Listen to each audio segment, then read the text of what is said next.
Welcome to another real-time trade. In this video, I'll discuss several ways to manage the trade to empower you to design a trade management model that suits your unique mental wiring. This is the stuff of the real game. Now let's join the trade in progress. Hey guys, Czar here. Hope all is well. Trust you're having a good day. Happy Friday to you. It's 10:58, 2 minutes to 11, so a new candle will be opening up in a couple of minutes here on the 30-minute chart. I've done nothing today, and I've been sending notes to my group, recommending they do the same. Well, implying that they do the same. Of course, everybody gets to do what they want to do, but look at this incredible dog's breakfast here on the NASDAQ and really on the S&P as well. Dow a little cleaner, but still, there's nothing going on here for me anyway, and certainly not in the 30-minute time horizon. But now we've had a tapping of a zone that goes back, well, very far. Goes back to May, as a matter of fact. And on the 4-hour and on the 30-minute chart, new candle beginning. So we tapped in here. This is the Dow. Look, the S&P did something very similar here. Tapped and then was rejected. The NASDAQ, I don't even want to really look at it, but it tapped here too. But it really is not helping the case at all. So I'm going to just ignore the NASDAQ as if it doesn't exist. On this Friday, I'm going to focus on the Dow. It has the cleanest action here. As you can see, impulse down, corrective up, impulse down here in New York, and then the rejection. New candle beginning, as I mentioned shortly. I may be looking for a long here, guys, a potential zone reversal, but struggling to accept it because of where we are here, pulling up to the VWAP. We're about to tap VWAP on the S&P and reverting to the VWAP here on the Dow. You see that here, but this could be a reason to sell off further into this weakness, but something's telling me here to look for a potential zone reversal to the upside going into the last half hour of the European session. Again, it's basically 11 o'clock now, 30 seconds left until 11 a.m.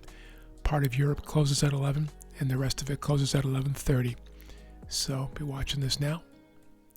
Put you on pause and cut out dead air, sideways grinding action, non-teaching moments, and keep this video nice and tight. Thank you for being patient with my voice, guys. I'm struggling a little bit with my throat the last few days, so I appreciate your patience and long suffering. Here we go, new candle, guys. New candle. I'd like to see a bottom wick on that first. Might not get that today.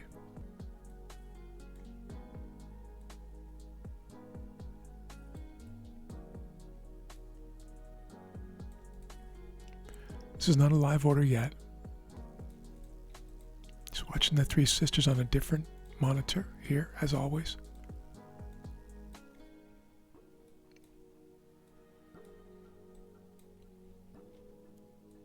I'd like to see a significantly better pullback than that. Otherwise, we're just gambling. I mean, we're always gambling to a certain extent, of course. We're dealing with probabilities here. Buy stop order, guys, right there. Buy stop order. Right there.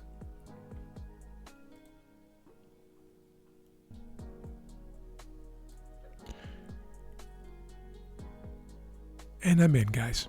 I'm in.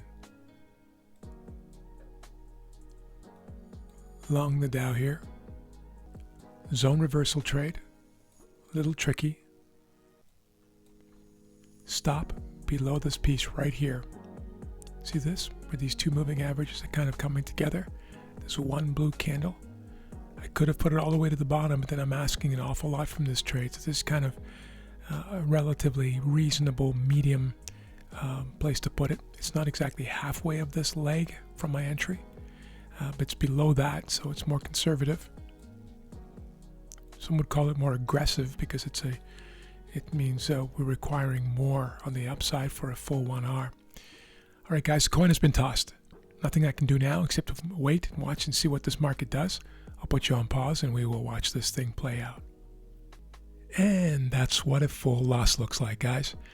It's the first one of these we've had for a while where all four models lost 1 hour, but it was a reasonable setup. It was a good setup, actually. Everything was in place that I would like to see at the time of the entry. And I even posted on Twitter.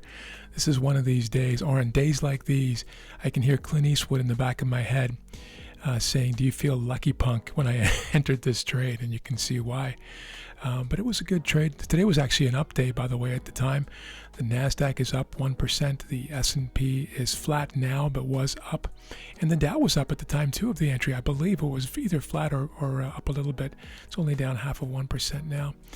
And so a fair entry. This is a situation where we're tossing a coin that is heavily weighted to heads, but even a coin that's weighted to heads can still land on tails, and that's what happened here.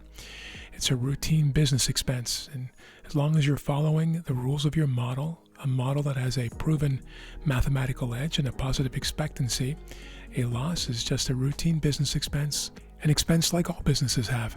Thank you for being with me today, guys. It was an interesting morning. I sat on my hands for the longest time and then finally saw something that I thought would make sense, and I think it does and did make sense. It just didn't get the follow-through that I was hoping for. Tapped into a zone down here, rejected firmly, and then broke above after putting in a nice little bottoming tail here, this little wick, and that's kind of what I look for. It started going our way. It went to just over half an hour, but just could not make it through. Thanks for your ongoing support and for clicking the like button on the way out. Hope to see you again this afternoon. Let's see if we can get this 1 hour back. Have an amazing one. We'll talk soon. Take care.